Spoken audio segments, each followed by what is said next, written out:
Então, como é que eu vou dividir, né? Como é que eu vou pontuar nesse trabalho, né? O conteúdo da pesquisa vai ter um peso 3, né?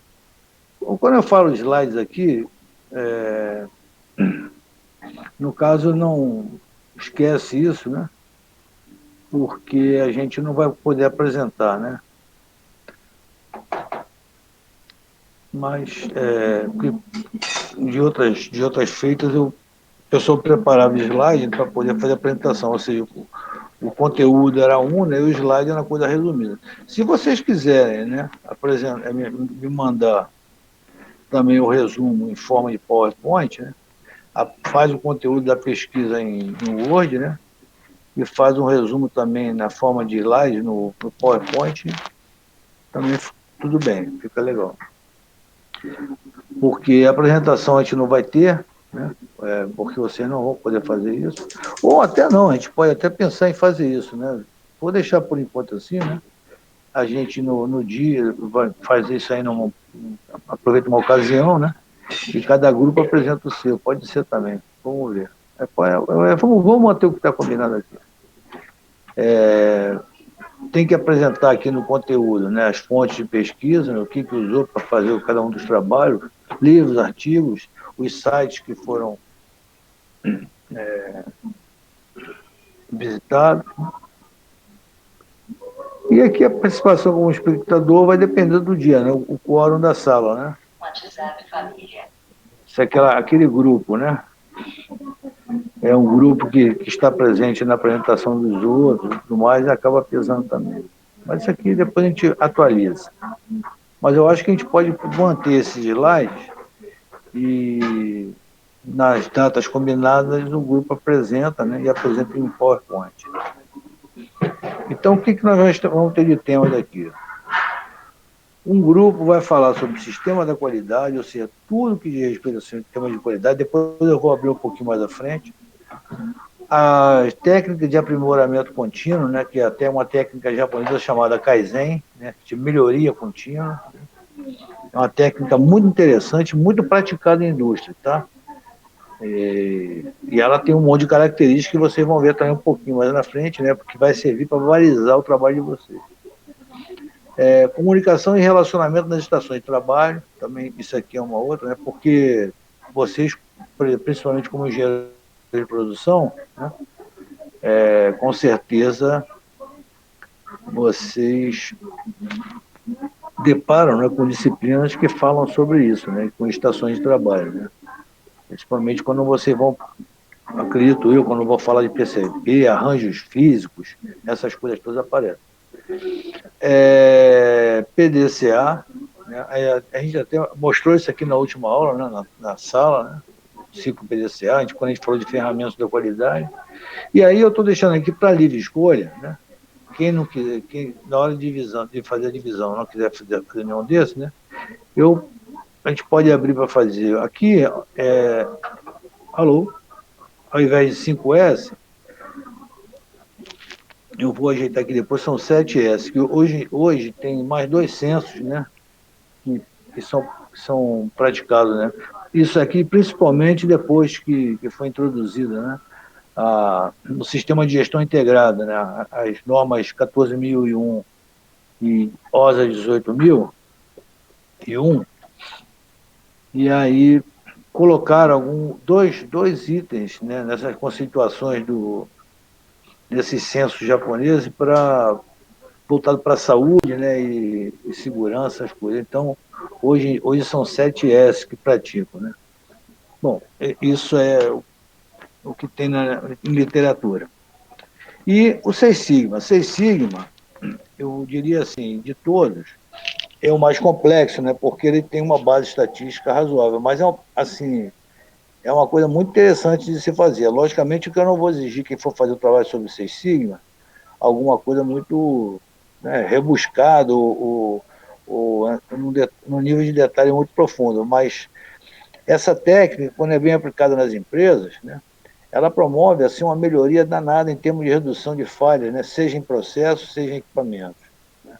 Então né, vocês sabem, né, que esses sigma, né, na verdade são desvios, né, em estatística, né, Você pega a curva normal, né? Quanto mais desvios você eliminar, né? Menos falhas, menos erros você permite que aconteça. Mas aí na frente eu falo um pouquinho sobre isso.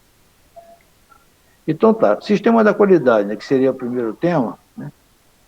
O que o aluno deverá fazer, o grupo que vai fazer esse trabalho? Né? Vai conceituar a qualidade, vai falar sobre satisfação do cliente, vai falar sobre clientes internos, clientes externos, vai falar sobre garantia da qualidade, vai falar sobre a hierarquia do sistema da qualidade, né? Como é que é essa hierarquia, né?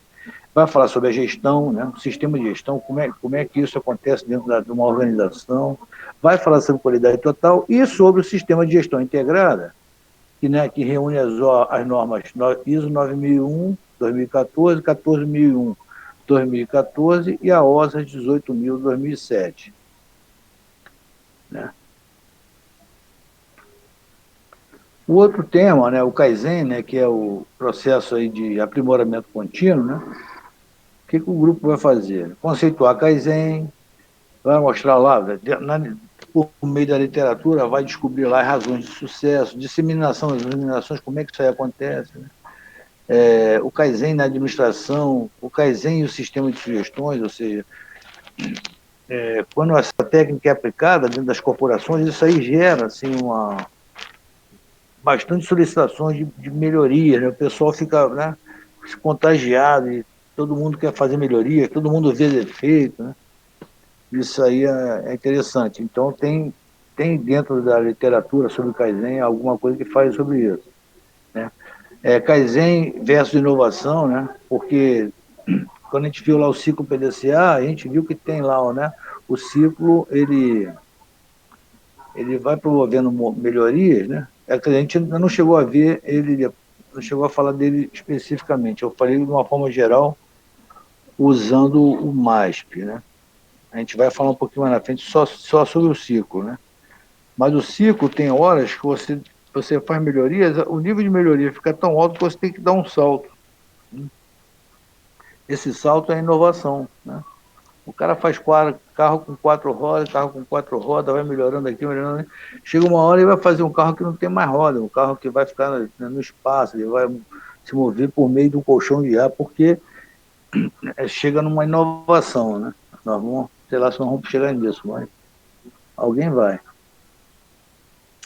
Então, né, mostrar, né, a diferença, a correlação entre Kaizen e inovação.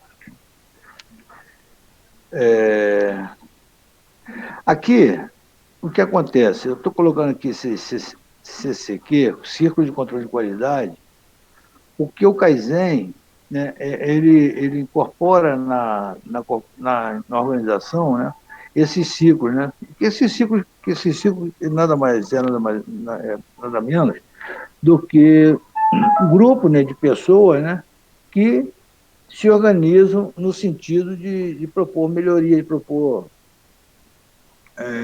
ajuste, né, melhorias, né, que podem ser melhorias na forma de trabalhar, né, melhoria na forma de se executar, melhorias em equipamento, um monte de coisa. Melhoria na forma de se fazer manutenção, tem um monte de coisa para que esse círculo de qualidade fazem.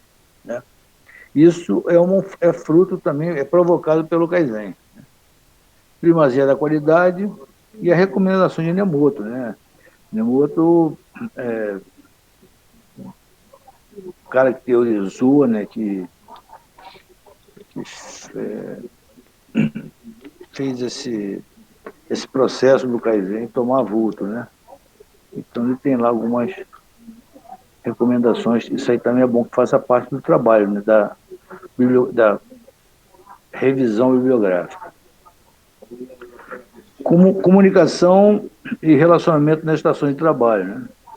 Aí aqui ele tem uma fundação até muito voltada, muito parecida, assim, se você pegar livro de administração aquele livro de administração de processos e tudo mais, em organizações, né, esse assunto com certeza vai aparecer lá, né? Porque aqui fala muito do indivíduo, né? A conceituação do indivíduo tem um lado aqui que é voltado para a parte voltado para a psicologia, né? Fala sobre grupos, né? Liderança, né? comunicação efetiva, como agregar valor ao trabalho de grupo, né? Os processos de adesão, né? Como é que isso aí acontece, né? Principalmente, por exemplo, quando ocorre mudança, né? A adesão.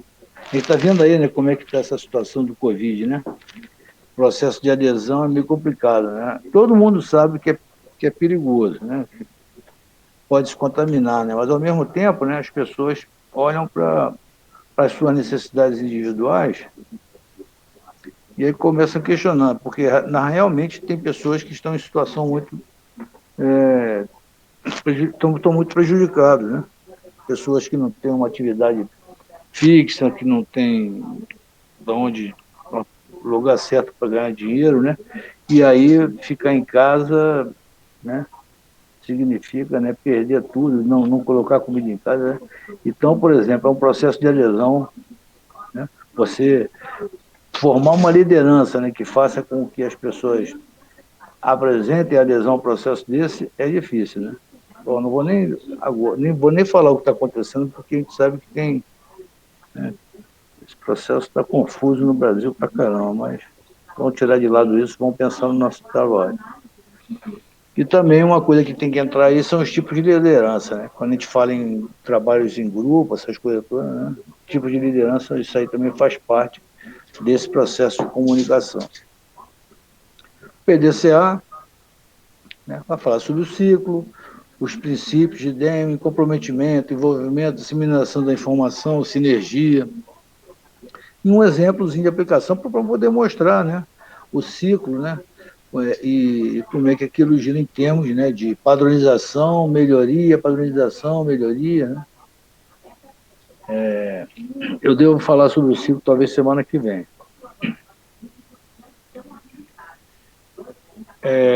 Sistema da qualidade, o conceito de qualidade depende da percepção. Isso aqui ele faz parte desse tema aqui, tá?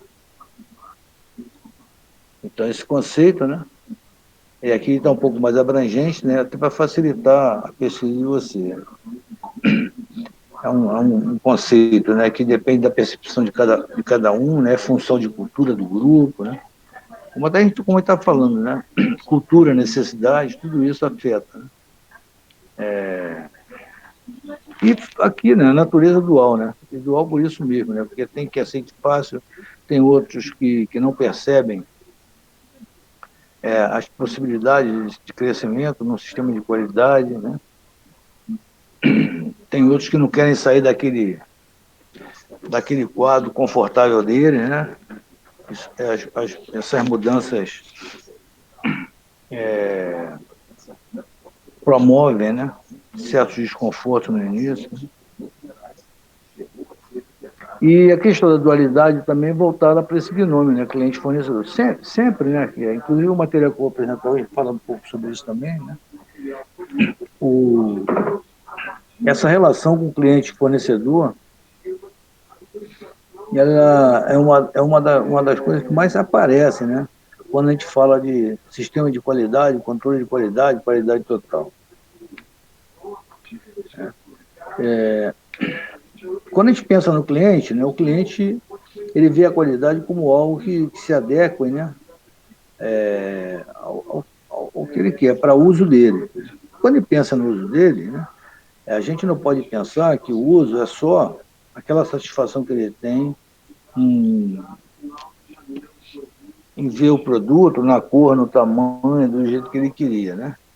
Isso aí é lógico, né, está presente, né, nesse conceito, né, de adequação do produto ao uso. Né? Mas o conceito de adequação ao uso ele vai muito, muito além disso. Né? Que além disso tudo, ele tem que ser adequado ao uso, né? Por exemplo, imagina a pessoa compra uma panela de pressão, né? Do jeito que ela queria, né? De inoxidável, toda bonita, não sei o que, aí coloca para funcionar, e aí o dispositivo de segurança trava, né? A temperatura e a pressão aumentam dentro da panela, o troço não alivia, a porra da panela, e a panela explode, né? Então, quer dizer, ela estava adequada ao uso? Não estava, né? Porque ela estava ali com um defeito num dispositivo dela. Ou então, sei lá, um automóvel, né, que você compra com direção hidráulica, com não sei o quê, automático, né? E aí você compra um carro que, a princípio, ele tinha lá um dispositivo que faria com que ele se movimentasse, né? Até uma pseudo sexta marcha, né? Que você, logicamente, não perceberia que você não estava passando, né? E aí você começa a dirigir o carro na estrada, começa a perceber o carro sem desenvolvimento, e aí descobre que, na verdade, aquela caixa que está ali tem nada a ver com aquilo que te venderam, né? Ou seja, não está adequado ao teu uso porque a tua expectativa era de ter um equipamento, né? Do jeito que você imaginou, né? E recebeu um outro, né? E o que é pior, né? Esse outro que você nem percebe de pronto, né? Você tem que começar a utilizar para perceber. Isso é que é a pior coisa que tem. Então, a adequação uso está ligada àquilo que o cliente vê como que o leva a adquirir e mais os conceitos de qualidade, os conceitos de segurança, né? Tem que estar tudo embutido ali. E o fornecedor, ele tem que ter capacidade para gerar esse nível de satisfação, ou seja, fazer com que o, o cliente perceba isso tudo, né? Ao planejar a qualidade, né? O que está se fazendo dentro de uma organização é justamente, né, aquilo que a gente chama de garantia da qualidade, ou seja, a empresa, quando ela se propõe a trabalhar num processo de gestão da qualidade, né, como está aí embaixo, no segundo texto, no segundo parágrafo, né, num processo de gestão estratégica, né, esse processo, na verdade, tem como finalidade fazer com que a empresa apresente realmente um nível de garantia de qualidade, né, e que isso seja percebido, né, por todos, né. E não é só pelos clientes, né? Assim, a gente tem um monte de empresas, um monte de organizações, né? Que mesmo a gente não consumindo nada deles, ou porque a gente não está podendo, porque realmente não está no nosso alcance, né? Tem coisas que não estão. Mas a gente, quando pensa naquilo, pensa em qualidade, né? Equipamentos, né? Equipamentos eletrônicos, né? Falam uma marca, né? Por exemplo, quando pensa aqui, né? Em máquina de lavar, né? Hoje em dia nem está tanto assim, mas no passado, né, era impossível você imaginar uma máquina de lavar que não fosse da Brastemp, né? Às vezes era difícil comprar uma máquina da Brastemp, porque é uma máquina cara, mas as pessoas... Hoje tem outras, né? Mas teve uma época que a máquina de lavar da Brastemp era sinônimo de qualidade. Mesmo a pessoa não tendo ela, mas era um sonho de consumo, né? E aqui no último parágrafo está falando, os autores afirmam, né, que o sistema de qualidade é o corpo, né? E a gestão é a alma, né? Ou seja, a gestão, o sistema, né, o corpo, por quê? Porque ele que faz funcionar tudo dentro de uma corporação, né? Dentro do sistema da qualidade, né, estão os padrões, né, as diretrizes, né, os procedimentos, tá tudo dentro do sistema da qualidade. E a gestão, né, é onde tem lá o comprometimento, né, da diretoria, da gerência, né, que também fazem, né, com que as coisas se movimentem, né, no sentido de fazer funcionar o sistema da qualidade. Bom, aí o Kaizen também explicando um pouquinho mais, né, uma filosofia de vida. Isso aqui, gente, o Kaizen para o japonês é o normal deles, é o dia a dia. Então, o japonês, ele já tem, né, um nível de educação, né, o próprio costume, que ele já pensa dessa forma, né, esse processo de visualizar e pensar no meu aprimoramento contínuo. A palavra Kaizen, a gente está vendo aqui, aqui embaixo, né, em japonês, né, e aqui do lado, né, o Kai é mudança e o Zen melhor, ou seja, mudar para melhor, né. Nas empresas, né, o Kaizen ele é conceituado como uma filosofia de aprimoramento contínuo, né, que envolve os mais diversos segmentos, né. Dentro de uma corporação, o Kaizen ele não está não é dirigido apenas, né, ao que o pessoal costuma chamar de chão de fábrica, né? Os operários, os supervisores, não. É toda a auto-administração, todo o nível gerencial, todos estão imbuídos nesse processo, né? E valorizam muito, né? E principalmente, né, quando isso é feito de verdade, né, a atuação, as proposições daquele pessoal que está ali no chão de fábrica, trabalhando nos equipamentos, né?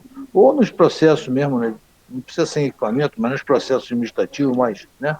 Metendo a mão na massa, vamos chamar assim, esse pessoal costuma ser muito ouvido, né?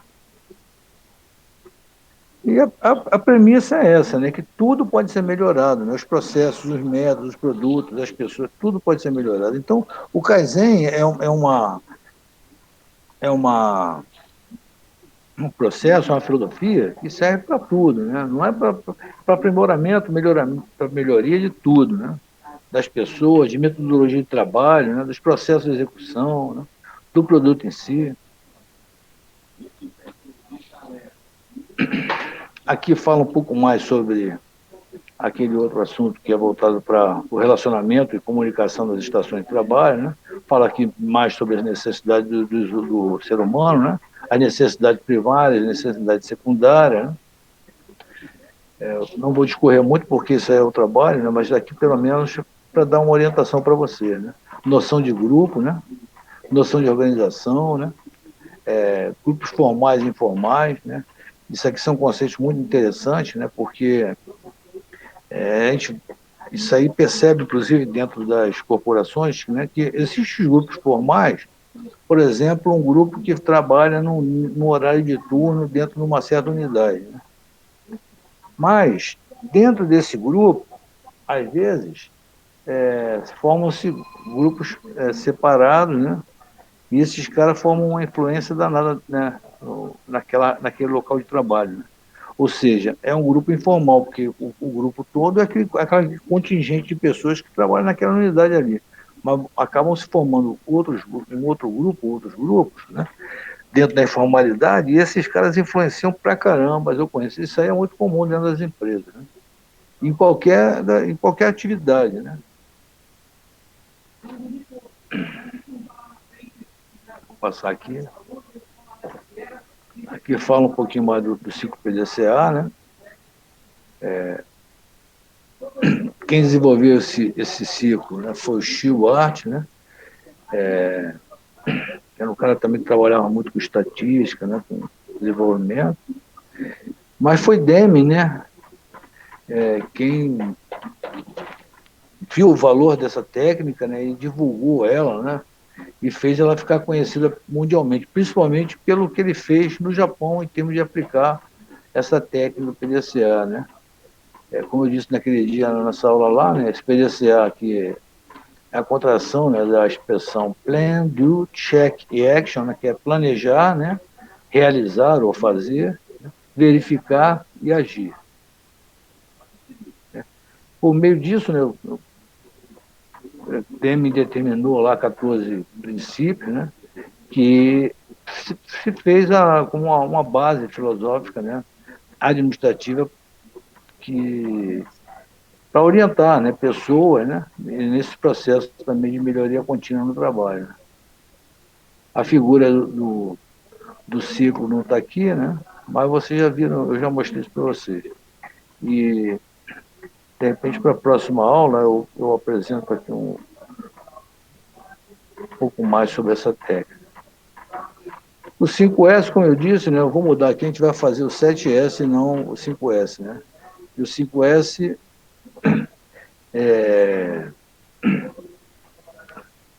ele indica, né, um processo, né, em que a gente tem as expressões em japonês, né? Seiri, Seiton, Seiso, Seiketsu e Shitsu, que indicam o senso, né? De identificar, classificar, né? Ou seja, para você identificar aquilo realmente que é é factível de se usar, né? Ou seja, usar aquilo que é realmente necessário, né? Com a identificação você define o que serve e o que não serve, né? O Seiton é arrumação, ou seja, a partir do momento que você define aquilo que realmente é preciso para você desenvolver as suas atividades, você coloca isso planejado e arrumado, né? Seiço é o senso de limpeza, né? Manter limpo sempre o local de trabalho, o local onde você vive, onde você mora, onde você está, né? Isso aqui é uma prática que serve para qualquer lugar também, né? Seiketsu, né? Que é o senso de padronização, né? Justamente é padronizar para tentar fugir não permitir desvios ou coisa parecida, né? E o Shitsu, que é o senso de aplicação, né? Tudo isso que a gente viu aqui em cima, né? Realmente você ter firmeza, né? Para aplicar. Então aqui ele discorre um pouquinho mais. Seis Sigma, né?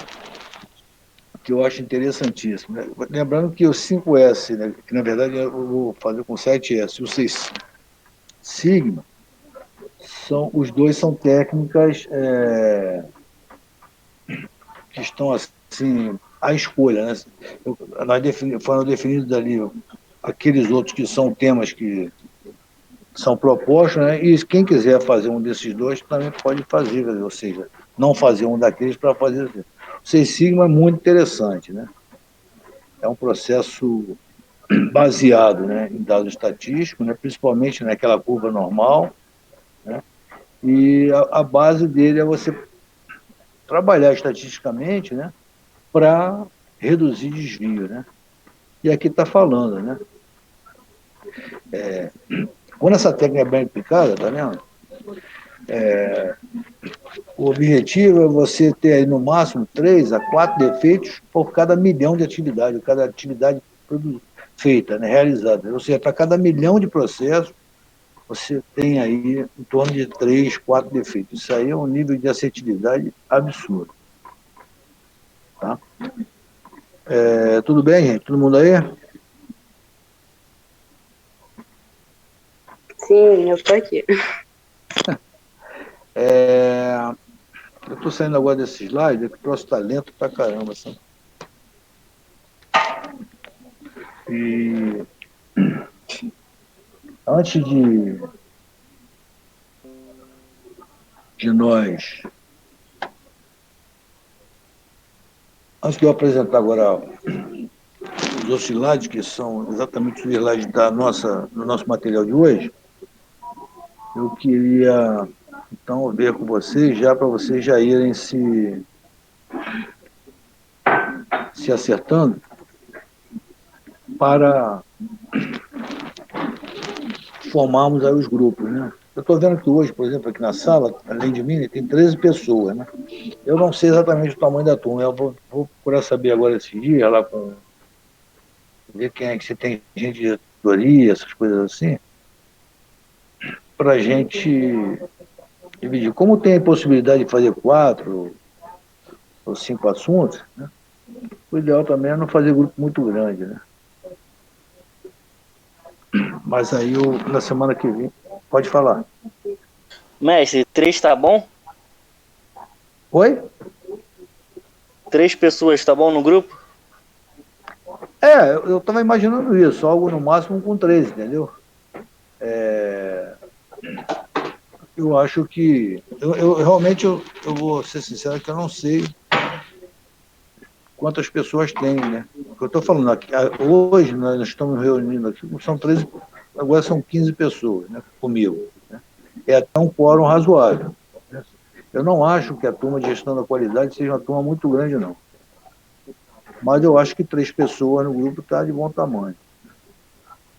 Aí o que eu quero é o seguinte, né? Dentro do possível, né? A gente conseguindo definir isso tudo, na semana que vem.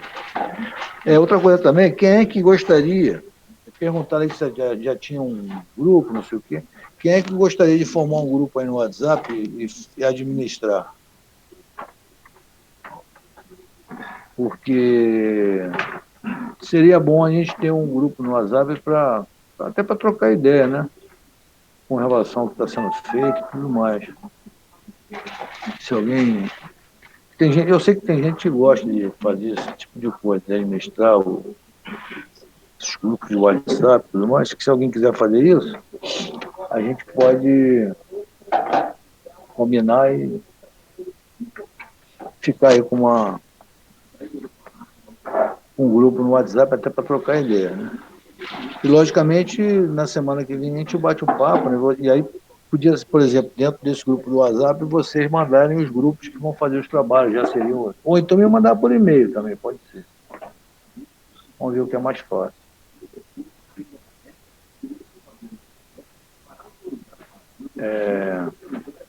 Bom, então eu vou agora voltar com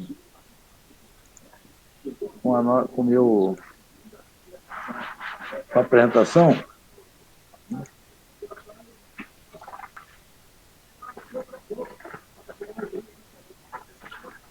Mestre, deixa eu tirar uma dúvida antes. Sim, claro. Tem 3 pessoas de engenharia civil aqui. Qual o Certo. tema mais propício para engenharia civil? Cara, Seis Sigma, eu acho que era muito interessante para quem faz. Olha só, qualquer tema desse, é interessante. Eu queria até ter uma coisa, fazer uma parte aqui, né? Essa disciplina, ela era uma disciplina voltada para engenharia de produção. E eu conversei uma vez com o coordenador, eu falei, pô, eu não consigo entender como é que uma disciplina de gestão da qualidade não é distribuída para todas as engenharias. Porque, por exemplo, eu trabalho em indústria, né? Além de dar aula. E todo mundo é envolvido com gestão da qualidade. Não tem gestão da qualidade só para um grupo, a gestão da qualidade é para todos. Né? Então, lá na empresa, tem engenheiros mecânicos, como eu, tem engenheiros de produção, tem engenheiro químico, tem engenheiro civil, e todo mundo se envolve com gestão da qualidade. Inclusive, eu, por exemplo, hoje não sou mal, já fui auditor líder, tem colega meu que é engenheiro civil, que é auditor líder, né? Então, assim, qualquer assunto desse, eu te diria isso, que seria muito bom. Mas o Seis Sigma, por exemplo, é interessante porque ele envolve aí um estudo estatístico, né, razoável, ele tem um trabalho estatístico bom. A outra coisa também é os 7S também, porque quem trabalha com engenharia civil, né, sabe, né, que uma das coisas que é uma coisa que é título de preocupação de quem trabalha com isso é limpeza, é organização, porque geralmente você trabalha com obras, com construções e tudo mais, né? E é interessante, né, você, por exemplo, praticar esses censos, né, dentro de um canteiro, dentro de um processo desse, né? Então, o 7S também é uma coisa interessante. Agora, todos os outros, Kaizen, processo de melhoria contínua, é uma coisa interessantíssima, entendeu? Então, assim, fique à vontade, mas se você quiser, você, com engenheiro civil, se você quiser fazer o 6 Sigma, o 7S, também é interessante. Tá bom?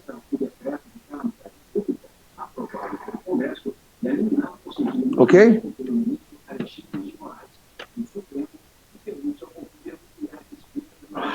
Todos aí?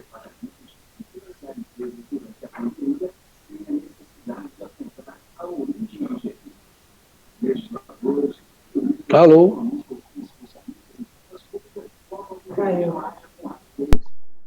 Não, professor, porque a galera tá falando no chat. Tá falando pelo chat. Porque eu não vejo, quando eu estou quando eu divido o ecrã, eu não vejo o que está se passando lá.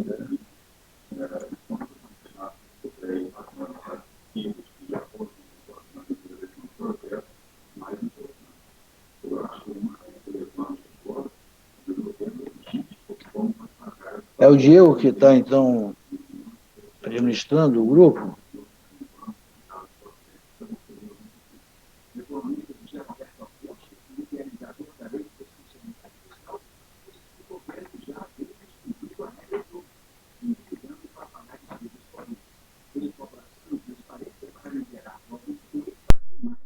Na verdade, o meu sim aí não foi pra pergunta do grupo, não. Eu tava falando sim porque eu achei que o senhor tava olhando o chat aí pra responder que a gente tava ouvindo, entendeu? Tá. Eu Agora queria que pedir eu você. fui ver. Quando eu abro o ecrã para mostrar o material, eu não vejo o que acontece. Né? Para mim aparece. Então, assim, se você responder pelo chat, naquele momento ele não aparece nada para mim mostrando que alguém se posicionou, falou alguma coisa ali. Não tem isso. Então, nesse momento, se quiser abrir o microfone e falar assim ou não, alguma coisa, não tem problema nenhum, não. Tá bom? Eu vou abrir aqui então a. Então, todos vêm aqui essa outra tela? Sim, Então tá. Sim, Na, professor. tá bom, obrigado. Na aula anterior, né, nós vimos um material que falava sobre os dados históricos, né, da qualidade, ou seja, como é que é a qualidade total de. Aliás, na verdade, na aula anterior, a gente falou de ferramentas da qualidade, né? Mais especificamente, eu falei sobre o MASP, né, que era o método de análise e solução de problemas. Então, eu apresentei esse método, né, mas, assim, um pouquinho mais para frente, talvez na próxima aula, a gente fale especificamente sobre algumas ferramentas que façam parte do MASP. Porque o MASP, na verdade, é uma metodologia que usa um monte de ferramentas. A gente viu lá Pareto, histograma, fluxograma, né, um monte de coisa. Uma delas, por exemplo, né, é o ciclo PDCA. Então, mas o ciclo PDCA, eu quero explorar ele assim separadamente, né? Aí vimos também o diagrama de Chikawa, né, que é o diagrama de causa e efeito. Antes dessa aula, né, sim, a gente falou sobre a conceituação e informações históricas, como é que a qualidade vem se desenvolvendo, né, com, os processos iniciais, né, lá na década de 20, década de 30, onde o que reinava era um processo total de inspeção, inspecionava 100% da produção, né? Depois, camaradas como Stewart, por exemplo, e outros, Feigenbaum, colocaram em prática, né, técnicas estatísticas, né? Então começaram a fazer inspeções pela parte, né? Ou seja, uma parte representativa, tudo isso. Né? E hoje, então, a gente vai discorrer um pouquinho sobre os principais conceitos da qualidade. Né? Então, a gente vai ver aqui que tem algumas conceituações de alguns autores, né? E aí a gente vai ver um pouquinho, né, sobre o que pode ajudar ou prejudicar o processo, né, de formação da conceituação do sistema de gestão pela qualidade. Então, eu começo com essa figura justamente para retomar lá aquele assunto que a gente viu naquela outra aula. Né? Aqui tem uma linha do tempo, né? E aqui embaixo tem ondas, né, da gestão da qualidade. Né? Então, desde o final, lembra que eu falei no final do século XIX, foi quando? Né? Foi quando apareceu lá a Revolução Industrial, né? Máquina a vapor, aquele negócio todo. Né? E junto com isso, né, começaram também a desenvolver ciclos termodinâmicos, né? Principalmente o ciclo Otto, né? O ciclo diesel, né? Aí as motorizações, né, começaram a ficar mais potentes, né, independentes, né, das máquinas a vapor, né. Aí começou a aparecer lá o Ford, né, também nessa época, em termos de metodologia, né, organização e método de trabalho, o Taylor, né, estudo de tempos e movimentos, as coisas todas. Né. Então, essa primeira fase é uma fase chamada a fase da administração científica, né, uma fase totalmente voltada para inspeção, né, tolerância, as coisas todas. Depois da Primeira Guerra, lá para a década de 30, né, Stewart, né, começou a melhorar, né, aquela questão do controle. Então, o senso de controle dentro das empresas, quando eram os equipamentos, as peças, né, eles eram todas controladas, ou seja, fazia essa inspeção em todas elas. Só que como é que isso acontecia? Era no final do processo, né? O camarada fabricava lá milhões de parafusos, né? Depois que isso saía, é que o camarada ia lá fazer a inspeção, né, dimensionar e tudo mais. Né? Então, imagina, quando vinha um defeito, porra, já estava tudo fabricado. Né? Então, as perdas eram enormes. Né? Então, principalmente Stewart, né, e um pouco mais à frente, Feigenbaum, né, o Stewart, principalmente, foi o cara que a partir do momento, né, que as técnicas estatísticas evoluíram, né, principalmente, né, com o uso do cálculo, né, as técnicas de probabilidade e tudo mais, desvios, essas coisas todas, ele aplicou essas técnicas, né, na parte de amostragem, né, e no controle estatístico de processo. E aí sim, ele definiu metodologia, né, em que as perdas diminuíram muito, porque você acompanhava o processo, primeiro por lote, então você não precisava perder um tempo danado inspecionando tudo. E segundo, né, que você dividia o teu processo em fases críticas, né, e fazia controles para cada fase dessa. Né? Então, qual era a vantagem desse processo? Que você eliminava falhas que estivessem acontecendo lá no início, por exemplo. Né? Você não deixava aquilo seguir até o final do processo. Logicamente isso é feito até hoje. Tá? Logicamente você tem hoje outras técnicas, outros dispositivos, sistemas online, né? Tudo automatizado, né? Não é manual como era nessa época, mas a filosofia é essa. E aí, essa fase do controle começou a dar lugar para uma fase, né? Que era a fase da gestão. Aqui, passou-se, né, a olhar melhor, né, o processo, né, até por aqui assim, né, a culpa era do chão de fábrica, a culpa de quem fazia. Né. Quando começou-se a pensar o processo como o processo de gestão, aí as coisas começaram a mudar, por quê? Principalmente por causa de Deming e Juran, né, em termos ocidentais, né? No Japão, Ishikawa, né? Foi o grande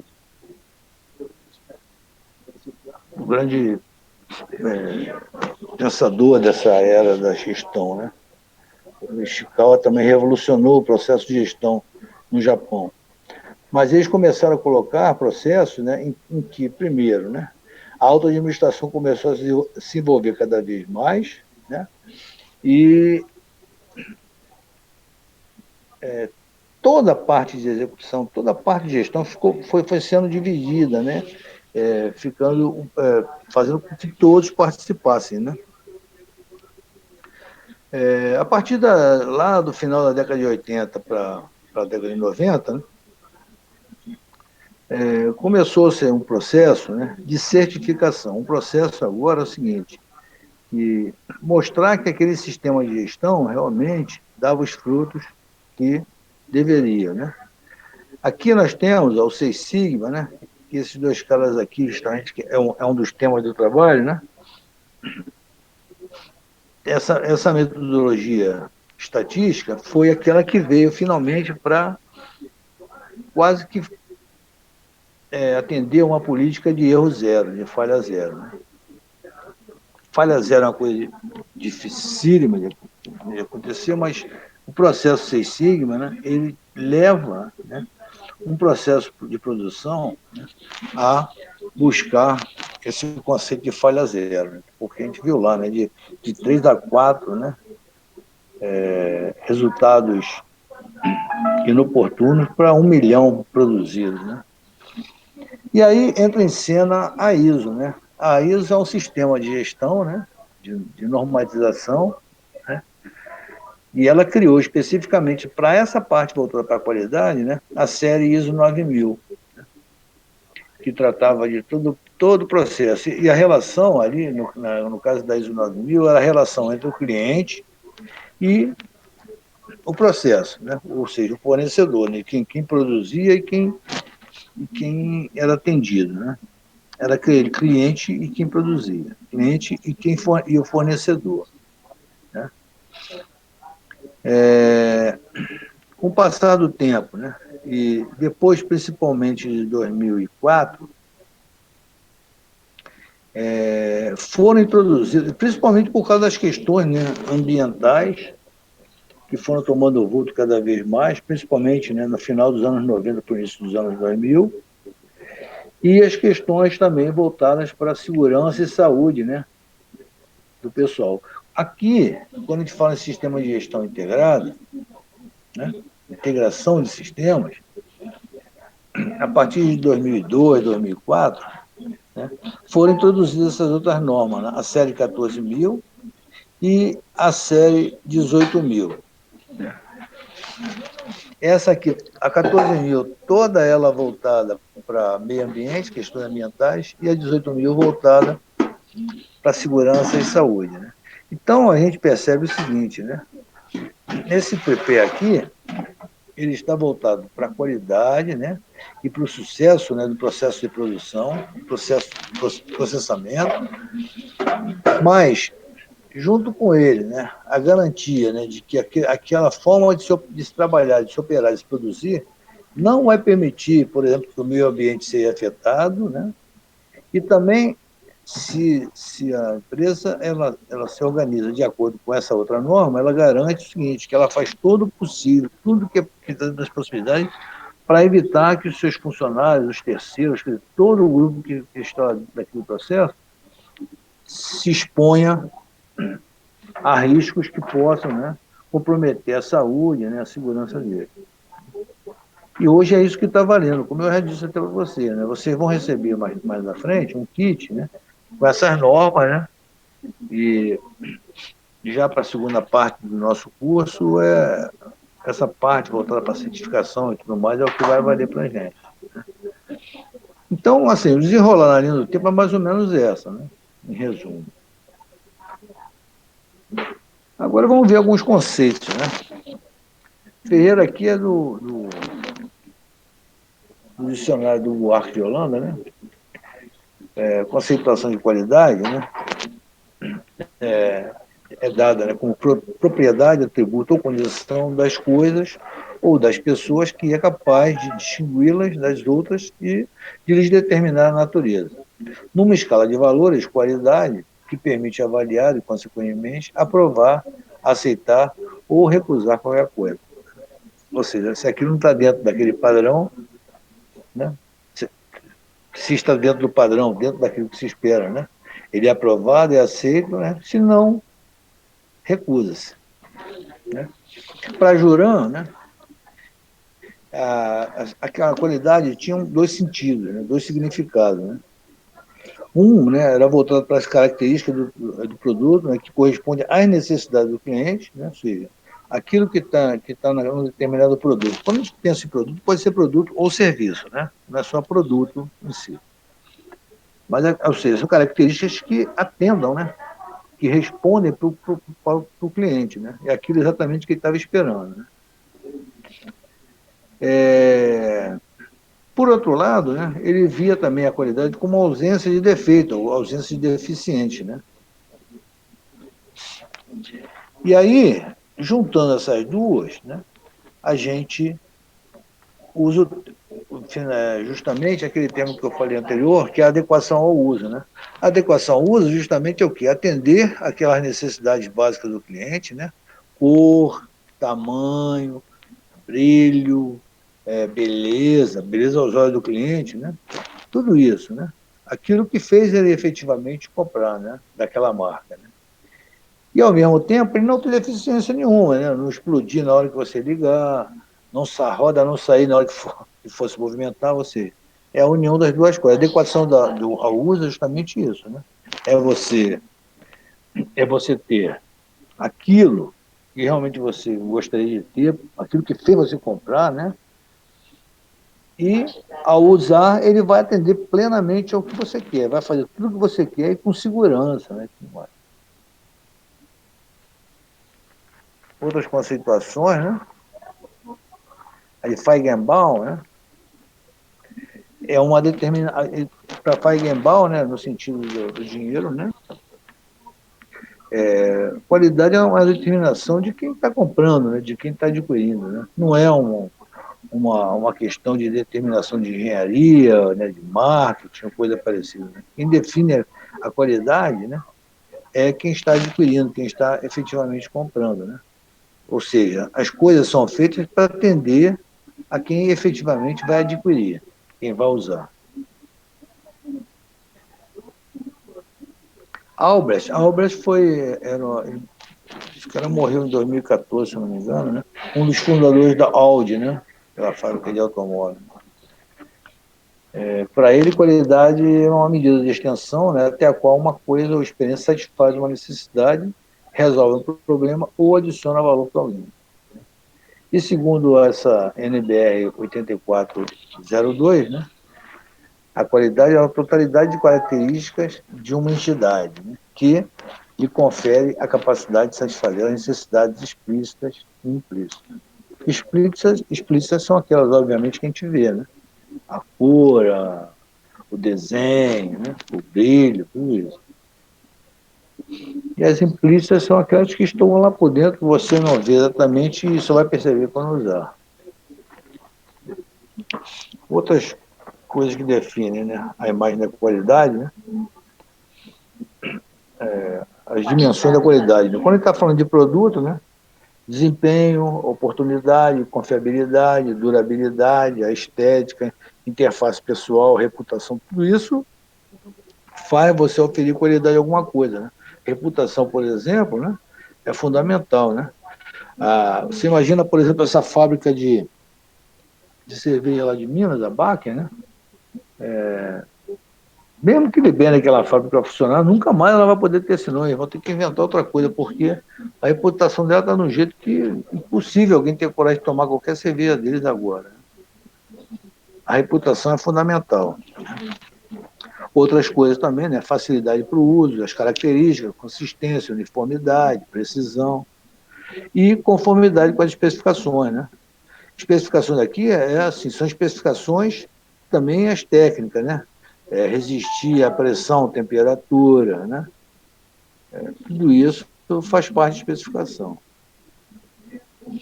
No que diz respeito a serviço, né? Confiabilidade também, né?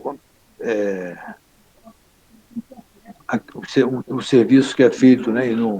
E você não reclame, não vai dar defeito, né? Presteza, né? Ou seja, a coisa é feita no tempo certo, no tempo que você precisou. Tangibilidade, alguma coisa que seja alcançável, né? Não seja fora das suas condições. Empatia, né? Você perceber que quem está ali prestando serviço para outro, principalmente nessa parte de prestação de serviço, né? Isso aí liga a pessoa, né? Então a empatia é fundamental, né? A pessoa perceber que a outra se coloca no lugar dela, né? Percebe as necessidades, isso aí é fundamental. Né? Acesso, comunicação, né? Comunicação, por exemplo, outro exemplo, né? Que a gente fica maluco, né? Essas concessionárias de telefonia, né? Isso vira até piada, né? Porque você quer se comunicar, quer fazer algum tipo de reclamação, quer encerrar, é uma dificuldade danada, né? Ou seja, a tua facilidade para se comunicar com uma empresa dessa que lida com comunicação é terrível. É um exemplo, por exemplo, que fica difícil, né? Garantia, competência, cortesia, tudo isso faz parte, né? Envolve aqui a imagem da qualidade quando a gente pensa em serviço. Agora, também, dentro, né, da literatura, né, dentro dos conceitos da qualidade, né, tem uma coisa que são chamadas hiatos da qualidade. Né? Geralmente, eu já vi discorrerem mais, mas assim, o que tem mais em literatura são 9, né, os principais hiatos, né, que eu vou apresentar para vocês agora. Esse primeiro é um hiato que acontece dentro das corporações, se a corporação não tiver um nível de cuidado, né, que é a comunicação vertical. Né? Vertical, né, é aquela que naturalmente, né, ela é proveniente lá da alta gerência, né, e chega até o nível operacional. Né? Mas a gente vê aqui que entre cada uma delas, né, existem lacunas. Né? Se isso não for muito bem feito, né, essa informação que começa aqui, quando chega na base, né, ou seja, chega no sistema operacional, ela chega cheia de ruídos e causa vários transtornos, né? Então, uma empresa que se preze, que queira realmente trabalhar dentro dos conceitos de qualidade e tudo mais, né? Ela tem que ter mecanismo rápido, né? Tipo jornal mural, se o pessoal tem acesso, por exemplo, aos computadores, quem trabalha com computador, né? Tem que ter um sistema de comunicação também que apareça logo na tela, né? Para não dar margem a, a falatórios, né? O que eles chamam, eu nem gosto muito de usar essa expressão, mas as pessoas usam até hoje, né? Eles chamam de rádio peão, né? Porque esse tipo de coisa, né? Quando chega com ruídos, quando o principal ruído chega aqui embaixo, na área operacional, né? E aqui, geralmente, quem está aqui são os executantes, né? O pessoal pejorativamente chama de peão. Eu não gosto muito disso, mas é assim que eles falam, né? Infelizmente. Mas, assim, esse é um hiato que a empresa tem que tomar cuidado. Como é que ela faz isso? Por meio de mecanismos de comunicação, né? Alta voz, né? Alto-falante, né? O jornal mural espalhado por toda a fábrica, né? Toda a planta. E acesso também a informações via essa área de comunicação por computador. O cara está lá mexendo na máquina dele, aparece lá um pop-up, um negócio lá, pum. Aí o cara informa, né? Olha, a empresa resolveu fazer isso, isso, isso. Então já aparece ali para não ficar remoendo ele, né? Você imagina agora com essa história do Covid-19, né? Que a empresa tem que tomar decisão aí, né? De fazer aí o remanejamento do pessoal para trabalhar em home office ou não, essas coisas, né? Você imagina como se isso não for feito com clareza e rapidez, né? Como é que isso aí ficou, né, para algumas pessoas, né?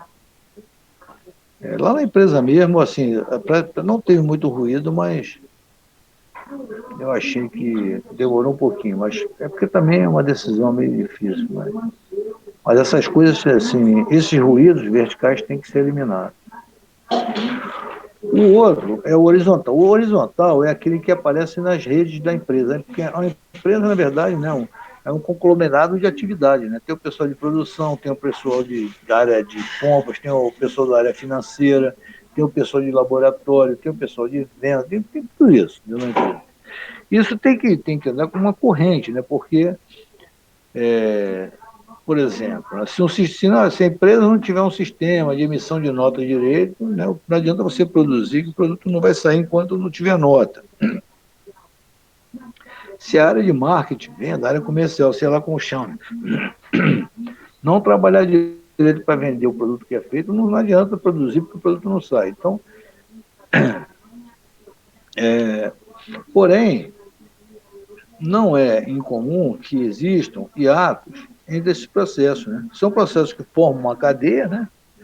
Aqui, por exemplo, né, tem uma cadeia pequena, né, que tem área de compras, produção e venda, né? Ou seja, a área de compras compra todos os insumos, né, que são necessários para a produção produzir. A produção produz, né, e a área de venda, né, vai tratar de vender. Então, as necessidades, né, tem que estar explícitas e as cadeias têm que ficar sempre percebendo o seguinte, aquela relação cliente-fornecedor. Porque você imagina, né, uma área de venda que está com a venda fechada, né, e a área de produção não atingiu lá a, a meta de produção para aquela data certa, né, um produto, por exemplo, que ia ser exportado, não sei o quê. Né? Isso às vezes acontece por falha de comunicação entre eles, né? Porque, por exemplo, o pessoal da área de vendas, o cara que era definido, a pessoa ou o sistema que era definido para passar essa informação para a produção não passou direito, aí fizeram um planejamento de produção que não atendia, que estava compromissado com a venda. Então, essas coisas não podem acontecer, né? Esses hiatos têm que ser eliminados. Né? Mas isso são hiatos que existem e, quando acontece, eles interferem, né, na qualidade. O outro hiato, né, é um hiato voltado para a questão do poder, né? Poder versus o processo. De cima para baixo, né, nós temos os fluxos de poder. Aqui nós temos, né, as alta administração, alta gerência e tudo mais. Então, nada existe no processo, né, seja de produção ou de serviço, né, que não seja assim, né, você aqui, lá antes do processo, né, esteja a figura do cliente, né, porque ninguém faz nada se não for para fornecer para alguém. E quando você vai querer fornecer isso para alguém, você já tem que imaginar, né, e avaliar aquilo que você vai fazer que realmente vai atender aquele cliente, né? Ou seja, vou fazer isso porque eu sei que ele vai querer. E lá na frente, depois que você faz todo o processo, aquilo vai exatamente conforme ele esperava. Só que dentro desse processo existem forças aqui, né, gerências, né, principalmente, né, que fazem, às vezes, tudo para quebrar, né, essa corrente, né, por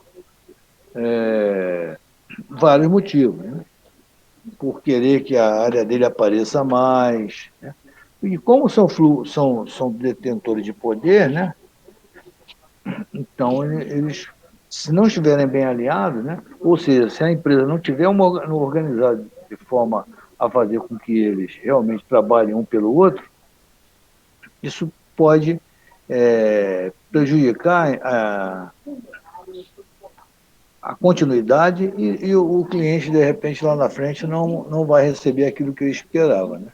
E isso, obviamente, é um hiato da qualidade e são perdas, né, para a organização. Um outro também, isso não é incomum, eu não posso falar aqui, mas eu conheço empresas que são assim, Petrobras, por exemplo, muito assim, é a questão da opressão do fornecedor, principalmente quando ela chega num nível de poder muito, muito alto. Né? Eu estou falando da Petrobras, porque a Petrobras atingiu um nível, né, até antes, né, dessa questão do Lava Jato, que era difícil você pegar uma empresa que não tivesse um vínculo, ou seja, não fornecesse alguma coisa para a Petrobras. Era impressionante. Por isso que quando houve aquele problema com a Petrobras, na época da Lava Jato, muitas empresas menores quebraram, né?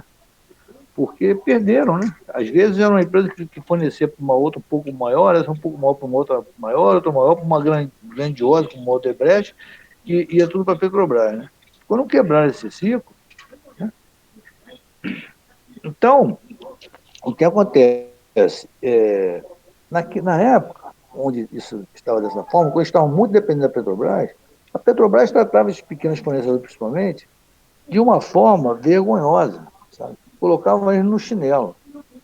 E depois, então, que houve esse problema, né, com a Lava Jato, né, aí essas empresas ficaram mais fracas ainda, porque ficaram sem serviço, e estavam aceitando qualquer coisa. Né? Eu hoje não sei como é que essa relação melhorou um pouco, mas era muito, muito ruim. Né? Tem empresas que tratam o fornecedor no sentido de tratar, de fazer com ele parceria, né? Então, as duas levam vantagem. Né? Então, o ideal, né, é que o trabalho seja feito em parceria. Outra coisa, né, o outro hiato, né, que eles chamam de quinto hiato, é aquela relação entre indivíduo e equipe. Né? Quando uma empresa não se organiza, né, isso é muito normal. Tá? A auto-administração, por exemplo, não passa esses valores e tudo mais, você começa a ter uma competição interna, né? E as pessoas trabalhando no sentido de se manterem individualizadas, né? Não valorizando o trabalho em equipe. Né? E às vezes, assim, é uma empresa formada por grupos competentes, né? E por questão de não ter, né, uma administração que os faça, né, trabalhar em conjunto, né, eles acabam, né, se distanciando, né? E aí prejudica muito também o resultado da empresa, né? E às vezes não fazem isso de propósito, né? Quem quiser fazer aquele trabalho sobre trabalho em equipe, lá naquela relação, né? Que vai falar sobre grupo, né? Vai poder, né? Com certeza, quando começar a ver a revisão biográfica, vai ver coisas desse tipo, né? Grupos que não têm coesão, né? Isso porque não tem dentro, né? Administrativamente não tem um conjunto de ideias, né? Principalmente por parte da administração, que os faça trabalhar no sentido de trabalhar em conjunto, né? E aí a figura do lado direito é justamente o contrário, né? Ela mostra, né? Inclusive nos dá uma ideia de como o ambiente parece até muito melhor, né? Mais tranquilo, né? Quando as pessoas buscam trabalhar em equipe, né? Aqui na outra figura as pessoas meio irritadas, né? Tensas, né? E aqui você vê que as coisas fluem mais naturalmente, né? Mas de fato, né, gente, o trabalho em equipe sempre dá melhor resultado.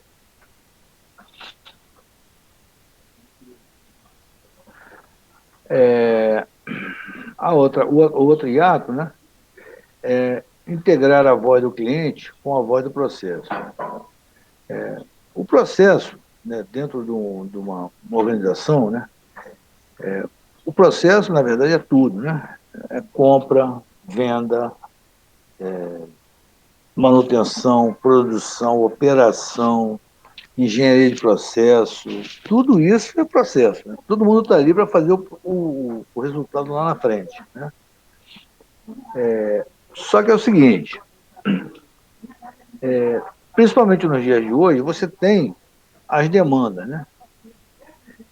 Que vem lá que a gente chama da voz do cliente, ou seja, a demanda é aquilo que você percebe que o cliente está desejando. Principalmente assim, ó, qual vai ser a tendência, tudo mais, ou seja, você está antenado para isso, né? Ao mesmo tempo, o processo, né, que vai fazer aquilo, ele também tem que participar, né, junto com essa mensagem que vem do cliente, né, para criar, né, no sentido amplo, a capacidade de se organizar, né, para atender esses desejos.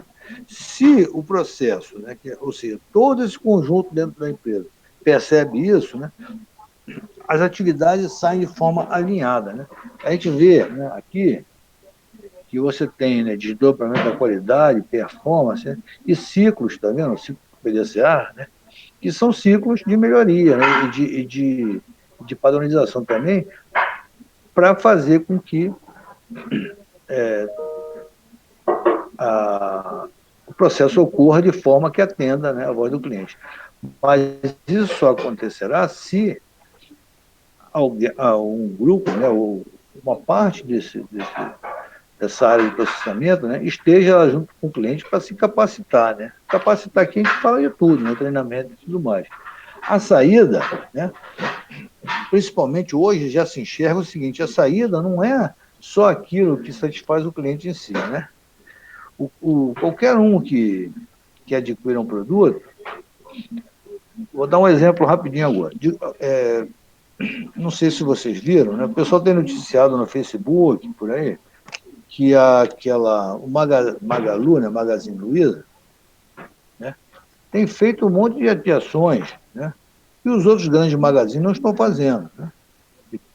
Tipo, está doando colchão não sei para quem, está fazendo frete grátis para não sei para quem, está doando não sei o quê, o próprio grupo de empregados deles, né, se é verdade, né, dobrou o auxílio creche, dobrou mais não sei o quê. Isso num período que está todo mundo falando que vai falir, que vai. Então, assim, fazendo coisas, né, participando. Bom, é lógico, se isso é verdade, a imagem dessa empresa, mais na frente, vai crescer, né? Ou já está até crescendo, ou já cresceu, né? A ponto, logicamente, de alguém fala assim: olha, mesmo que esteja mais caro, eu vou comprar na Magazine Luiza porque, né, eles foram solidários, foram isso, foram aquilo. Então, o potencial cliente, ele verifica isso também, né? Ao mesmo tempo, por exemplo, né, a Madeiro, né? O pessoal colocou esse dono da Madeiro aí crucificou ele na rede, né? Dizendo que ele fez isso, fez aquilo, que ele ia mandar embora, não sei o quê. O que acontece? Um monte de gente, eu nunca mais vou comer na Madeira, eu nunca comi nem vou comer. Ou seja, é uma imagem, né? Que isso, ele não está deixando de fazer o hambúrguer da melhor qualidade que já tinha e tudo mais, né? Mas o cliente já pensa duas vezes, porque isso assim, é uma visão que faz parte do conjunto de visão do cliente, né? Então, por isso que aí tem a satisfação do cliente, né, na saída, tem também a satisfação dos stakeholders. Stakeholders, na verdade, são todos, né? Quem são os stakeholders, né? São os empregados, aqueles outros, né, os terceirizados que trabalham junto na empresa, é a vizinhança, né? A empresa tem vizinhança, né? Tá lá uma indústria, perto dela tem uma comunidade. Imagina se ela começa a soltar fumaça brava, né? Expelindo coisa lá para aquela comunidade, né? Prejudicando as pessoas, né? Os stakeholders também são quem? Os acionistas, todos, né? Isso aí é uma expressão que abrange todo esse grupo, né? Que faz parte do processo, né? E a outra saída também aí é incremento da participação no mercado, incremento na competitividade. Ou seja, quando essa integração existe, né? As saídas são extremamente benéficas para a corporação. Outra coisa é a divisão do trabalho. Isso é outro hiato, né? A premissa qual é? A corporação tem que treinar o pessoal para que quem faça uma determinada atividade seja capacitado para aquilo, né? Não deixar o cara ficar dando um jeitinho. Isso aí é fundamental. Ou seja, dividir corretamente, né? Essa figura mostra um carro, né? Os caras com desorganizado. Isso, logicamente, né? Acontece quando as atividades são mal divididas, e principalmente quando você coloca gente que não tem capacidade. E aí você vê também do lado, né, enquanto os caras estão se lascando lá, né, o outro está lendo, né? Não sei, tá totalmente fora do contexto. O cara não quer nem saber o que está acontecendo ali, né? Mas é um outro problema da divisão. Além de você colocar a pessoa errada para fazer uma certa atividade, né? Você sacrificar alguns e deixar alguns outros, né, sem protegidos, vamos dizer assim, né? Isso acontece pra caramba, né? Tem muitas empresas em que isso acontece, né? Tem aqueles protegidos, né, que eles chamam de peixinho, não sei o quê. Isso acontece.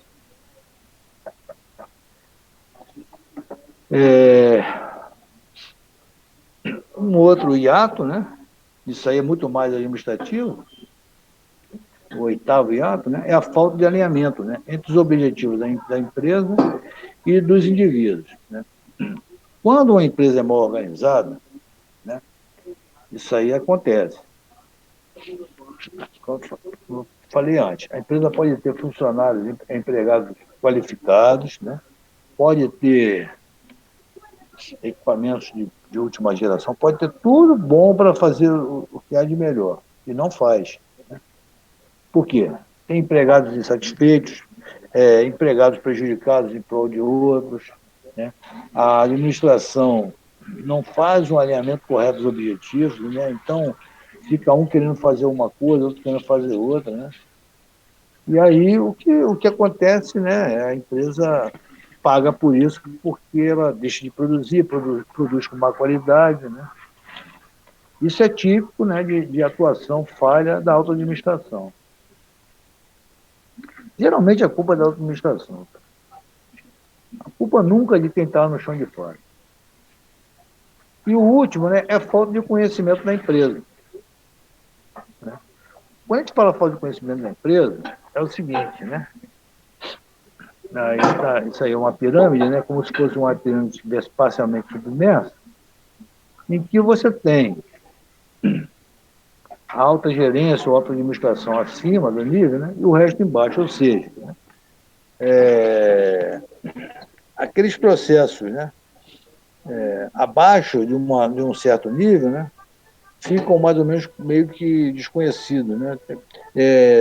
Isso também acontece, né? Tem diretores, por exemplo, que sequer falam com, com as pessoas que não estão próximas a ele, ou seja, o cara é diretor, no máximo ele se comunica com gerentes. Isso existe pra caramba, tá? Tem pessoal assim, de alta gerência que não está nem aí para o pessoal abaixo, né? Ou seja, não se comunica. É lógico que isso provoca um sentimento, né, de desassistência, né, de motivação, né? E a empresa vai para o buraco quando você tem, né? Eu conheço bem isso porque na empresa que eu trabalho teve uma época que teve um diretor que era assim, né? O camarada era, digamos, insuportável, né? E extremamente mal educado, né? Então, assim, você viu o mal-estar, né? A insegurança, né, nas pessoas. As pessoas, quando viam ele assim na rua, quase que fugiam, sabe? Porque ele não falava direito com ninguém, respondia mal, ele não dava bom dia, ele era horrível. Felizmente, ele ficou pouco tempo. Mas quando fala sobre falta de conhecimento na empresa, é isso, né? O camarada está ali, é da alta administração, mas não conhece a empresa historicamente, não sabe, né, como é que ela se formou direito, né? Principalmente essas empresas que têm muita rotatividade também de diretoria, né? O cara chega lá, não sabe do histórico da empresa, não sabe da história dos empregados, né? Tem empregados às vezes muito antigos e ele não, né, não valoriza, né? Ou seja, ele não, às vezes vai exigir coisas que estão fora, né, da cultura, da empresa, né? Isso prejudica também.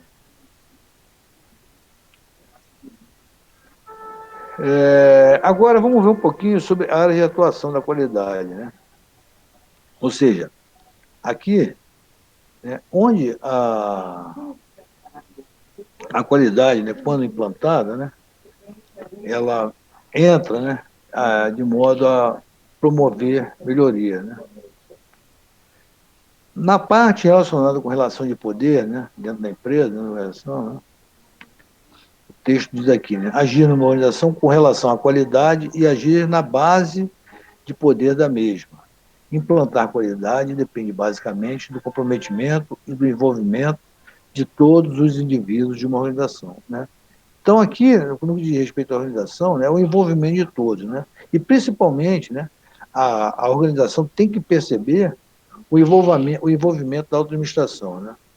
A atuação com base na qualidade, se a auto-administração não se mostrar imbuída, né, de fazer aquilo se perpetuar, não, a coisa não vai. Na empresa que eu trabalho, ela certificou em 98, né, pela ISO 9000, depois ela conseguiu outras certificações, né, mas ela poderia ter sido certificada um pouquinho antes, e não foi justamente por causa disso, porque os primeiros diretores lá, também porque era uma empresa que estava há pouco tempo operando, não sei o quê, então os camaradas não se envolveram muito, não. Até que chegou um diretor lá que realmente trabalhou, né, no sentido de implantar um sistema de qualidade, e aí a coisa andou. Fluxo de informação, né? Fluxo de informação é agente renovador de uma organização, né, ter esse fluxo, né, principalmente confiável, né, e racional, né? Desde a coleta e processamento dos seus dados básicos, pode vir a ser um dos pontos diferenciadores, né? Lembra aquele hiato, né, que a gente viu lá, principalmente nas questões de comunicação, né? Quando você tem fluxo de comunicação, de informação e comunicação dentro de uma empresa, né, e vários tipos, né? Não só um, né? O jornal mural, alto-falante, tela de computador, tudo isso funcionando direitinho, né? As pessoas confiam na empresa, confiam nos gestores, né? Porque eles são bem informados, né? E sabem que não estão sendo enganados. Então, o fluxo de informação, né? a gestão da qualidade ela é fundamental também, porque ela, se for bem implantada, costuma a favorecer isso. Isso é uma área muito vista por eles. Comportamento cultural, né? Processo de melhoria contínua através da gestão pela qualidade necessita e é formulado para os indivíduos. Ou seja, o processo de gestão da qualidade é feito para as pessoas. Né? Isso aí, Deming, Juran, já sempre falaram isso. Né?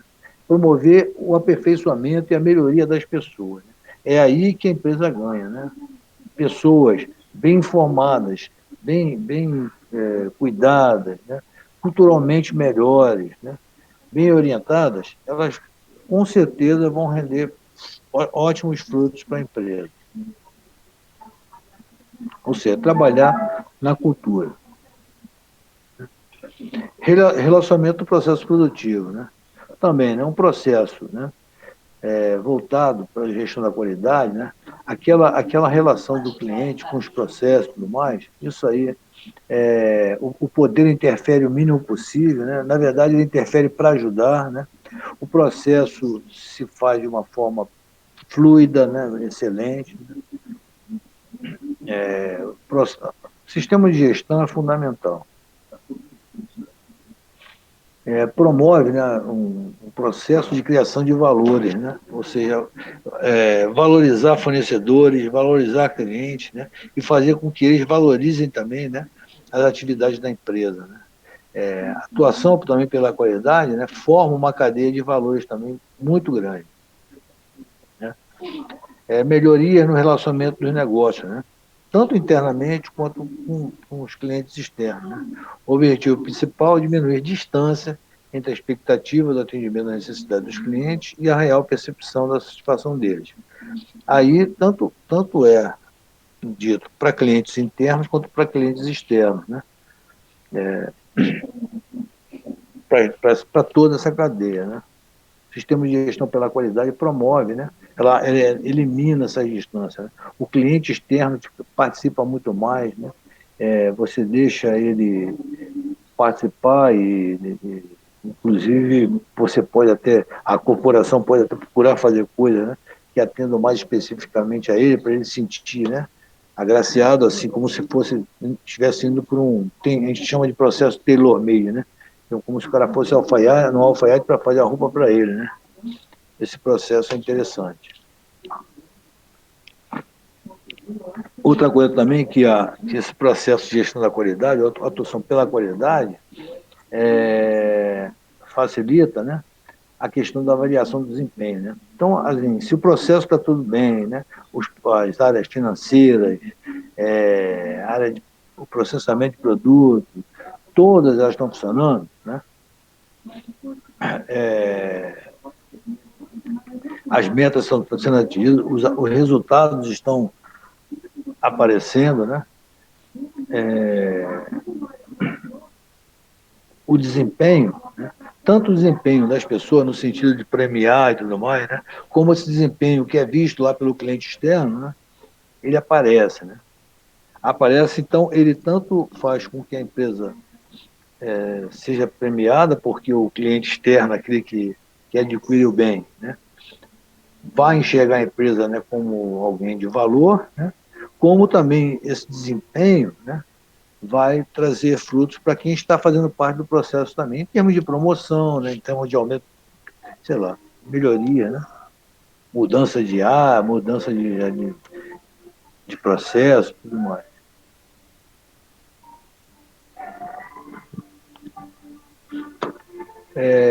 Aqui também eu coloquei alguns modelos, né? São modelos teóricos, né? Que alguns desses pensadores, né, definiram. Né? Aqui, inclusive, tem aí os tópicos, por exemplo, de Deme, né? Alguns pontos também de Gavin, que são pensadores, né, que olhavam a qualidade e percebiam os resultados da empresa, né, dependendo aí da visão, né, de acordo com a visão do negócio, a visão de custo. Né. Deme, por exemplo, ele falava o seguinte, né, que a melhoria da qualidade, né, ela recai, né, sobre redução de custos devido à diminuição, ou seja, você melhora a qualidade, diminui retrabalho, né, a qualidade melhorou, você reduz perdas, né, e isso faz com que você reduza custos, né, ao mesmo tempo, né, com retrabalhos reduzidos e tudo mais, né, a produtividade da empresa, né, e dos setores aumenta, né, melhora, né,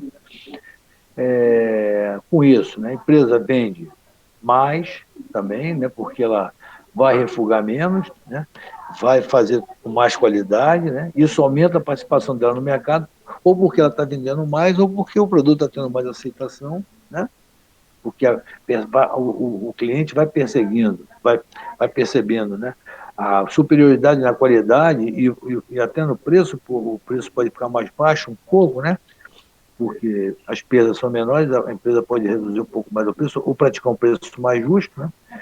E, no fim das contas, né, isso tudo garante o quê? Emprego, né? Porque se a empresa vai bem, né, as pessoas que estão dentro disso. O Gavan tem duas partes, tá? Uma parte que é voltada para incremento. Na verdade, são duas partes voltadas para incremento de lucro, né? Uma delas é melhoria do desempenho e característica e confiabilidade, ou seja, isso aqui é um desempenho técnico, é uma melhoria técnica, né? Melhoria de confiabilidade, melhoria de desempenho, isso é técnica. Isso tudo faz melhorar a qualidade, né? Se a qualidade melhora, né, o teu produto, o produto daquela corporação melhora também de reputação. Melhora de reputação, a aceitação no mercado aumenta, né? E aí participa mais no mercado porque as pessoas querem mais aquele produto. Isso também permite, né, com essa participação maior, ela faz uma economia de escala, né, baseada em todas essas boas experiências, né? Uma outra coisa também é que quando ela melhora bastante a reputação, ela pode praticar até preços mais altos, né? Por exemplo, né, pensa num Mercedes, né, no Audi, né, um carro assim que tem uma reputação de qualidade lá em cima, né? E aí você pega um carro tipo assim, um SUV, né, da, da Mercedes, né, e um outro SUV de um outro fabricante, um Hyundai, um outro qualquer, do mesmo tamanho mais ou menos, né? Você vai ver o preço do SUV da Mercedes, né? Pô, às vezes é 200 e poucos mil, o outro custa 100 e pouco, né? Às vezes o outro carro da Hyundai é excelente, né? Muito bom, mas a Mercedes tem uma reputação de qualidade, né? E ultrapassa tudo isso. E aí o preço que ela cobra, as pessoas compram, né? Não é qualquer um que compra, lógico, mas quem compra, compra rindo, porque ele dá valor àquilo. Então, para ele, aquele preço é justo pela reputação que tem. Então, é óbvio que, no final, o incremento é nos lucros, né? Ainda, né, um outro nicho, né, que é a melhoria de conformidade e confiabilidade, né? Principalmente as duas juntas, conformidade, né, é o ajuste, né, às especificações, né? Aí você reduz retrabalho, né? Se você reduz retrabalho, você diminui custo de perda, né, com refugo, né? Se você melhora o seu processo, né, você pode diminuir as suas garantias, ou seja, você pode trabalhar com maiores riscos, porque você melhorou a sua forma de produzir, você aumentou a confiabilidade, né? Isso fica mais barato, né? Quanto mais garantia você tiver que ter, mais ajuste, mais inspeção, isso custa mais caro, né? Ou seja, você reduz os custos com riscos do produto, né? E também, tudo isso, né, incrementa a tua produtividade, porque você vai melhorar no teu processo, né, vai reduzir perda, né? A produtividade aumenta, né? Com isso, consequências, né? Diminuição dos custos de fabricação, de manufatura, diminuição dos custos de serviço, porque você diminui aqui suas garantias, suas inspeções, né? tudo isso vai resultar em quê? Em lucro. Aqui, ele não está te dando uma visão de aumento de cobrar caro pelo produto, mas todas essas reduções vão te dar, né, incremento no lucro. Né? Então você vê que são visões diferentes. Né? O DEME, ele olha, né, um processo de uma corporação, né, de forma a garantir que as pessoas se mantenham empregadas, trabalhando e tudo mais. Né? O Garvin, ele já formula, né, as questões dele voltadas para o lucro da empresa. Obviamente, né, se a empresa está com lucro, ela está satisfeita e está mantendo os empregados também, por consequência. Shapiro, né? Ele coloca, né, principalmente, né, uma corrente, né, uma linha que é um processo com qualidade, né, que se dá uma resposta de reputação, alta qualidade, né, a reputação daquela empresa, daquele produto, né, fica mais alta, e isso garante a ela, né, um preço alto, porque o preço é quase que um prêmio para isso.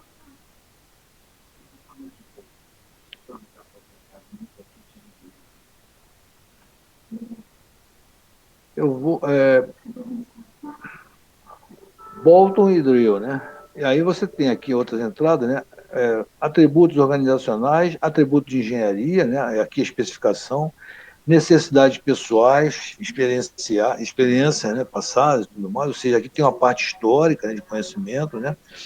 Conhecimento que já vem, né, de outros processos.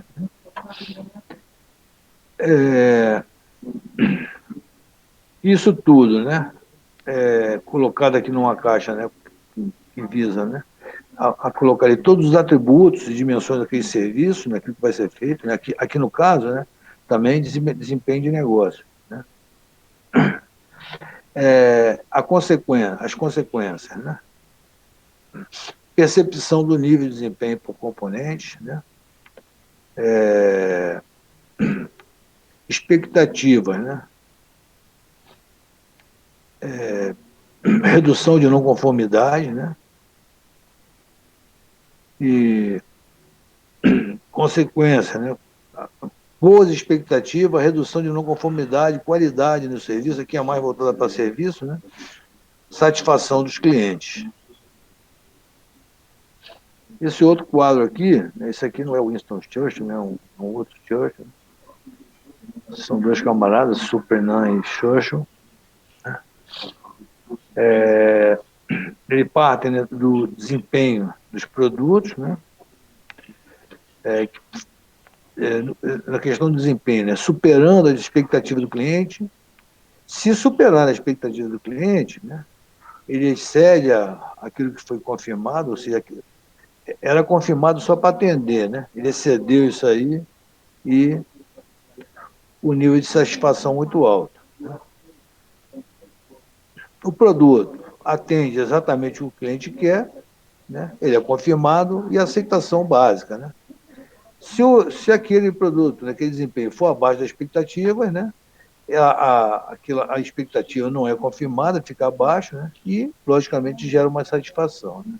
Ou seja, esse cara, né, enquanto que Deming pensa nos empregados, Garvin pensa no lucro, né? Shapiro, verificando lá o preço final como um prêmio, ou seja, ele valorizado por tudo que eles fazem, né? Esse camarada, essa dupla Bolton e Drill, né? Visando exatamente a satisfação dos clientes, né? Já Churchill e Supernant, eles verificam o seguinte, né? A partir do desempenho, né? Então ele pode ter uma satisfação completa, né? Uma aceitação, ou seja, exatamente aquilo que se propôs a fazer, ou então insatisfação do produto.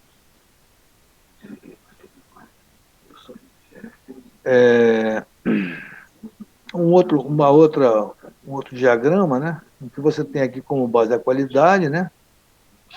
E aí você tem conformidade ao requerimento, atendimento às expectativas, superação das expectativas e vantagem competitiva sobre os competidores, né? Se você trabalha com conformidade, né, você tem redução do trabalho, retrabalho, reparos, melhora a produtividade, redução nos custos e, provavelmente, incremento nos lucros, né? Ou, então, conformidade aos requerimentos com redução de retorno, reclamações e garantia. Depende do que você está se propondo a fornecer, né? Mas tanto isso quanto essa cadeia aqui vão resultar o quê? Uma redução de custo, né? E aí, incremento de lucro. Se você trabalha, né, com a expectativa de atendimento ao cliente, né, você evita insatisfações aos clientes, né? No caso, você promove a satisfação, né? Se supera, né, as expectativas, né, você promove a satisfação. Se você evita insatisfação também, né? Quando você cria uma vantagem competitiva, né, sobre os competidores, né, com quem está do teu lado, você se mostra uma reputação acima deles, porque você mostrou que o seu produto, o seu serviço apresenta uma vantagem em termos de competição, né? E aí, além do incremento de lucro, né, você vai ter participação no mercado maior, isso vai te dar mais lucro, né, porque o teu produto ele apresenta mais vantagens do que os outros competidores, então vão querer comprar mais do teu produto, né? Você pode praticar um preço, né, maior, né, que você vai ser premiado com um prêmio maior, porque você vai ganhar dos seus competidores, né, as pessoas vão entender por que o teu produto tem um preço mais alto, né? E isso também se resume em aumento de lucro.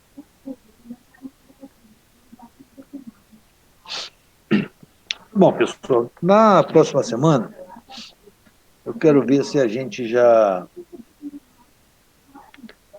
consegue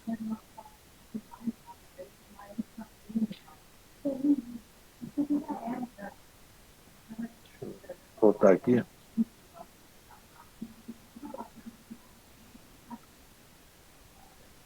Estou vendo que vocês já estão se organizando em termos dos temas, né?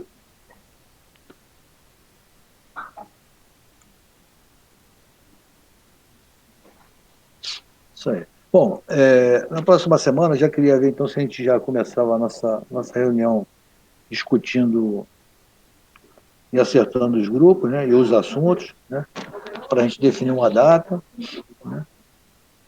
E queria saber de vocês, a impressão de vocês aí, primeiro, né, a parte técnica. Houve, algum de vocês, ou mais pessoas, teve problema em termos de ouvir, de verificar a imagem, né? Teve alguma dificuldade, assim, em termos da plataforma, dessa estrutura?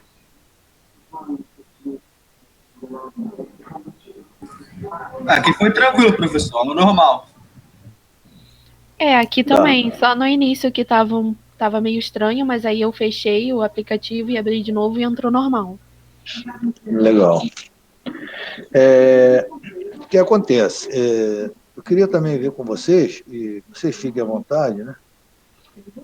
Porque o problema todo é que esse tipo de relação, o professor costuma falar muito, né? E às vezes a participação do aluno é pequena, né? Ou quase nenhuma. Primeiro porque eu entendo que vocês não queiram incomodar, no sentido de ficar abrindo o microfone para poder, às vezes, interpelar. E às vezes também porque não houve o que interpelar mesmo, né? Mas, assim, o conteúdo, né? Está tranquilo? Assim, deu para vocês perceberem aí como é que mais ou menos se conceitua, né? Como é que se faz os mais, né? Aquilo que provoca, assim, dificuldade para você implantar um sistema de qualidade, né? E um pouquinho daquilo que é vantajoso, né? O que se consegue, né, quando você implementa de forma real, de forma verdadeira, né, um sistema de qualidade. Caso vocês tenham alguma sugestão ou até alguma reclamação, sem problema nenhum, podem mandar por e-mail, né? Tranquilo. Esse jeito que eu vim para fazer, o que acontece? A gente não tem estrutura para fazer nada filmado, né? Como a gente vê aí no YouTube, né? A gente não tem estrutura para isso, né? Eu não tenho nem como, né, preparar uma aula com câmera, eu não tenho isso na minha disposição, né? Então, eu acho que esse mecanismo que a gente está fazendo, pelo menos, né, ele tem a vantagem de ser online. Então, vocês, mal ou bem, é como se eu estivesse numa sala de aula, né? E eu até vi que o quórum hoje foi bem razoável, foi bem maior do que em outras aulas que a gente teve presenciais. Então, assim, queria realmente agradecer a vocês, né, pela atenção, pela presença, né, até agora, 10 da noite. Agradecer mesmo, né? E espero contar aí com vocês na próxima semana, né, para mais um encontro. Temos assuntos novos semana que vem, a gente vai falar sobre o ciclo PDCA e outras coisas. E, ao mesmo tempo, vamos acertar, então, essa questão do trabalho, né, que é o que vai servir aí para a gente definir as notas da primeira avaliação. Tá bom? Muito obrigado a vocês todos. Bom final de semana. Tá? E se alguém for formar aí o grupo de WhatsApp, né, se tiver alguém... Ô, professor, é sobre isso também. Você quer que a gente te informe pelo grupo ou pode ser por e-mail, os grupos do trabalho, os temas? Olha só, anota aí, por favor, alguém pode anotar meu telefone? Digita no chat. Põe no chat. Ah, tá bom, tá bom. Tá lá. Tá vendo? Essa é a falta de costume.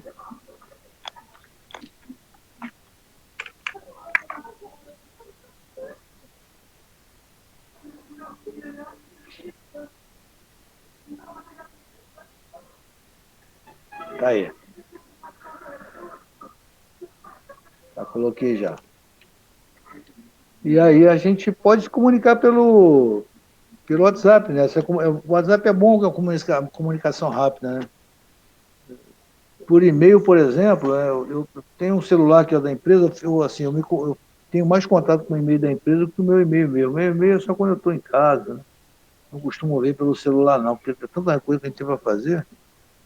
Mas pelo WhatsApp é bom, né? E depois, se tiver uma coisa, tem que mandar um arquivo, de repente meio pesado, tudo mais, a gente pensa, mas a princípio, para a gente se comunicar é melhor. Até mandar para mim, por exemplo, a relação dos grupos, entendeu? Olha, o grupo tal vai falar sobre isso, o grupo não vai falar sobre aquilo. É ótimo. Tá bom? Muito obrigado a vocês. Até a próxima quinta. Tá legal?